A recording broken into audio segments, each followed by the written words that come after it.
All right, Shalom. First and foremost, I want to give all praises, honor, and glory to Yahweh, Bahasham, Yahushai, Bahasham, Rachakudash.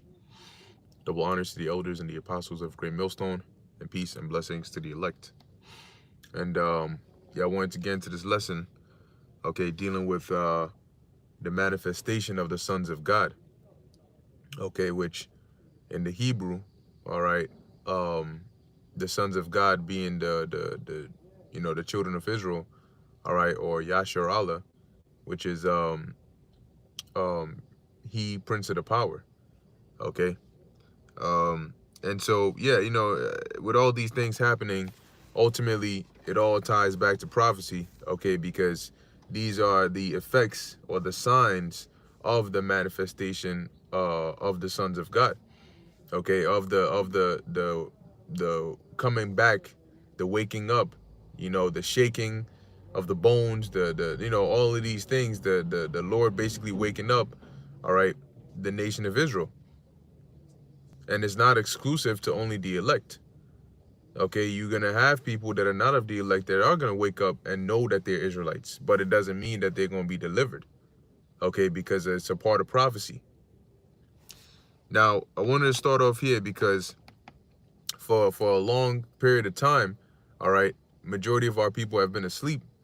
But now, because the Lord does a lot of things through controversy, he stirs up things, because when you have controversial things and people getting stirred up, that gets attention.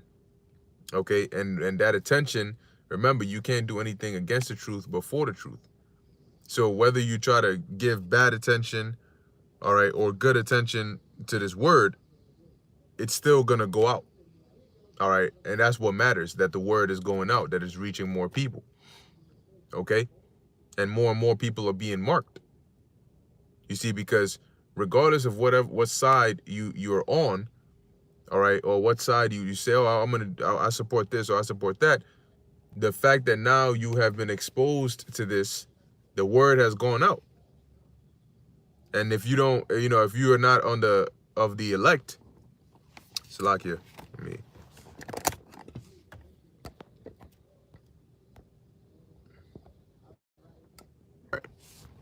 if you are not of the elect, okay, then that's it. It doesn't matter how much you know. All right, but I want to start off with this. This is the book of Genesis, chapter 49, verse 9. All right, and this is a prophecy dealing with Judah, which is the head tribe, okay, of the nation of Israel. And it says, Judah is a lion's whelp, from the prey, my son, from the prey. My son, thou art gone up. He stooped down, he crouched as a lion, and as an old lion, who shall rouse him up?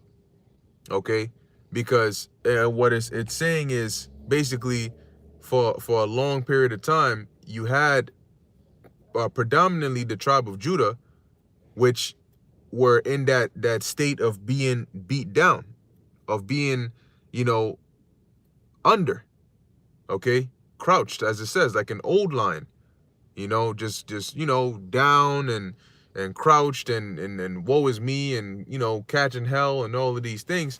All right, but as it says at the end, who shall rouse him up? Meaning, like if you were to rouse up a lion, you're gonna get that lion from being in a sleep state, in a state of just being relaxed. Because the thing about lions is, if they don't need to be up, they're not gonna be up. Okay, a lion, you could look, if a lion just ate, or if it's chilling and it doesn't sense danger, it doesn't need to get up. That's that. Why do you think some of these cameramen are able to get so close to these lions? Because if they're wise enough to go at a time when the lion doesn't feel the need to get up, then they'll be fine. You could be literally a couple of feet from it. But if the lion is roused up, whether it's hungry or it feels threatened or it's in attack mode or whatever the case is, when that lion is roused up, that's a very different lion right there.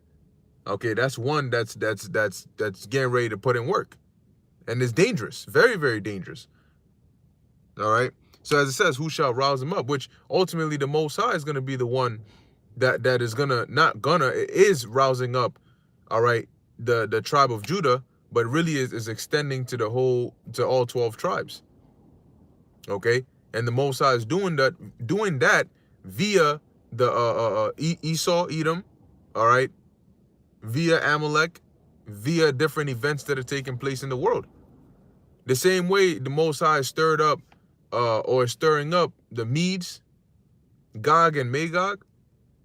He's using certain countries and certain events to take place. That's what? Turning them around into that spirit. Okay? And that's exactly what the Lord is doing. So now, of course, as the scriptures say, we got to watch as well as pray. So that's what we're going to do. You know, watch all these things that are happening, how it all unfolds, you know, and what is going to trigger Jake to do. Okay, how are Jake going to react? Because you're already seeing a lot of people, all right, are mad.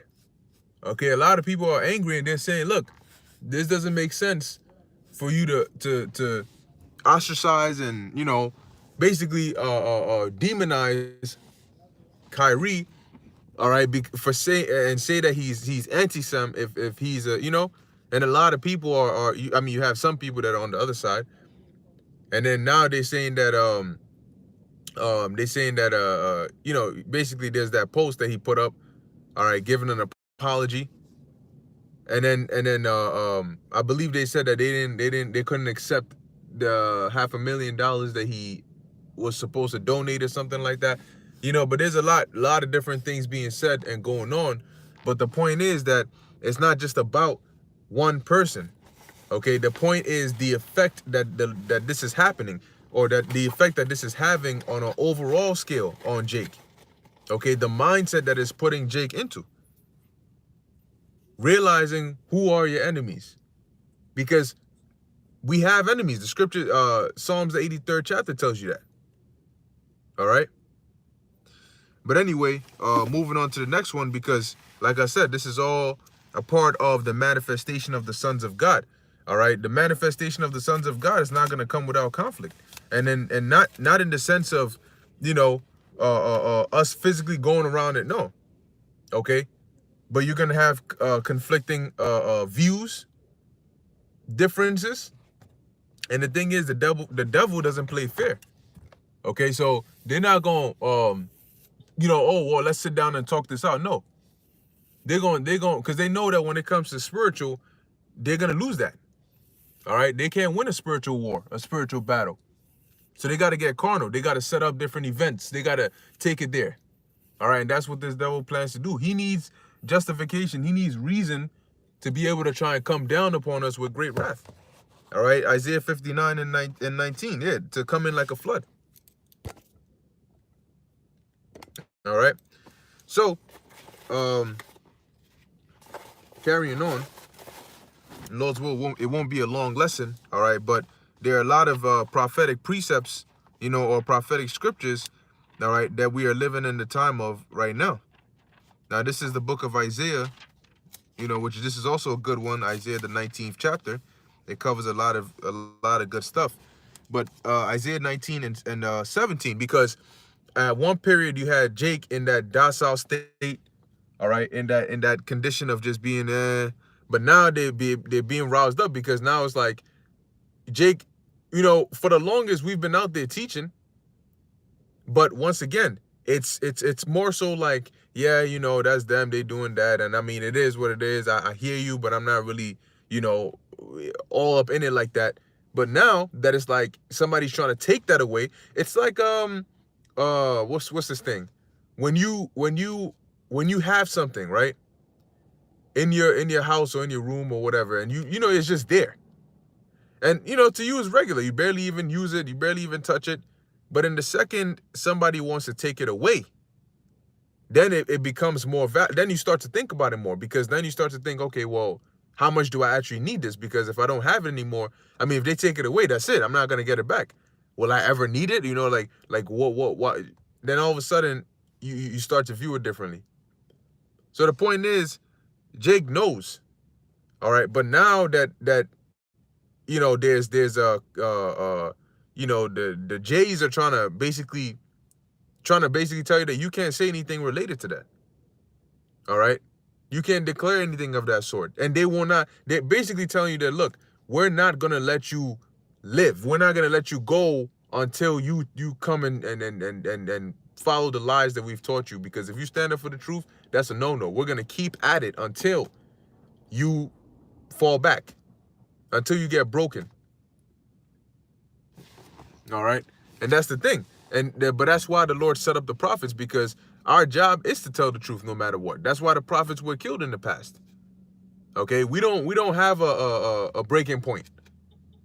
You know, where it's going to be like, oh, well, you know, we're going to suspend you, or we're going to, you know, do this. My man, this is our job. All right. So Isaiah chapter 19, verse 17, it says, "And the land of Judah shall be a terror unto Egypt. Everyone that maketh mention thereof shall be afraid of himself."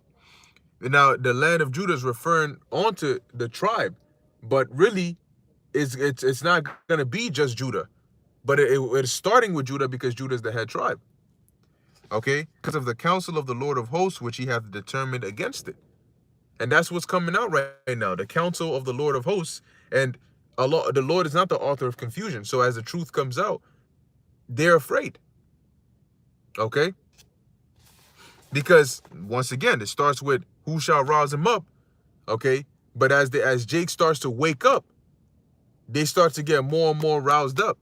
And there's a spirit that the Lord has that he's going to turn up even more and more and more. So now let's go to the book of, where we at?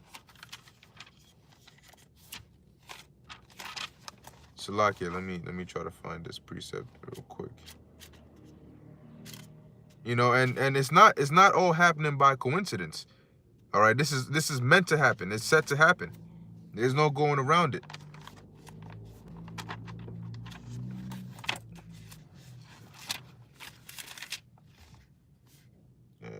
Where we at?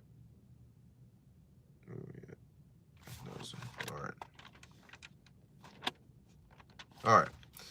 Salakia. This is the book of Micah, chapter 5, verse 7. It says, "And the remnant of Jacob shall be in the midst of many people, as a dew from the Lord, as the showers upon the grass, that tarrieth not for man, nor waiteth for the sons of men. And the remnant of Jacob shall be among the Gentiles," all right, which are these heathens, these other nations. It says here, "among the Gentiles, in the midst of many people, as what? As a lion among the beasts of the forest, as a young lion among the flocks of sheep, who, if he go through, both treadeth down and teareth in pieces, and none can deliver." See, because once the Lord rouses up Jake, that's going to be the spirit out here, as all hell starts to break loose. And in 2 Esdras 15, it tells you, I think 15 and 14 on down, one people shall stand up against another with swords in their hands. So what do you think that's going? What do you think they're going to be doing? There's going to be different, you know, different levels of chaos going on. All right, you're going to have one people. You're going to have Israelites against Edomites. You're going to have race wars, class wars. It's all going to be happening in the midst of the chaos and contributing to it. All right. So as it says here, I'm gonna read verse 8 again. It says, "And the remnant of Jacob shall be among the Gentiles, in the midst of many people, as a lion among the beasts of the forest, as a young lion among the flocks of sheep, who, if he go through, both treadeth down and teareth in pieces, and none can deliver." Okay? None can deliver, because that's the spirit that the Lord is going to put out here. And it's going to be very serious. All right? And it's going to be no chill, because it's going to be the workings of the Yahweh Ba'ashem Yahushai.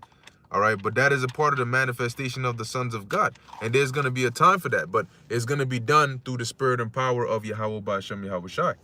All right? And it's not our job to go around doing that. Our job is just to give the message. Our job is not to convince you of it. Our job is just to give the message. Right? 1 Corinthians 3 tells you that what? I have planted, Apollos watered, but the Most High gives the increase. So whether somebody believes this to be true or not, that's not up to us. Okay? Now this is the book of Romans chapter 8, verse 19. And it reads, "For the earnest expectation of the creature waiteth for the manifestation of the sons of God." All right, and who are the sons of God? The sons of God are the Israelites. All right, and the manifestation, it starts with us waking up to who we are. Okay, Jeremiah 17:4 talks about how we were discontinued from our heritage, but now the Lord is calling us back, because now we're reaching the accomplishment. All right, the end of our captivity, and the Lord is starting to turn back the captivity, and it's an unstoppable process because it's the will of the Lord, and the scriptures tell you that the Lord's word will not come back to him void.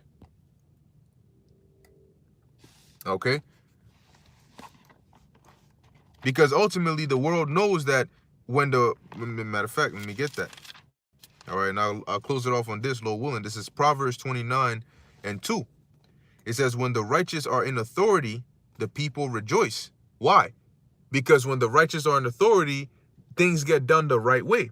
Injustices and iniquity and the things that you're seeing happening today, they're not going to be happening because the righteous are going to be in authority. It says, but when the wicked beareth rule, the people mourn. And the people of the world are mourning today. If you go outside of the country, especially to the east, them nations, they don't like Amalek, and they don't like Esau, because they know, all right, what they know, number one, who's at the top, and they know that the direction of the world is not going in the right way because of who's ruling. Job 9:24, the earth is given into the hand of the wicked. That's why you have so much wickedness going on the earth.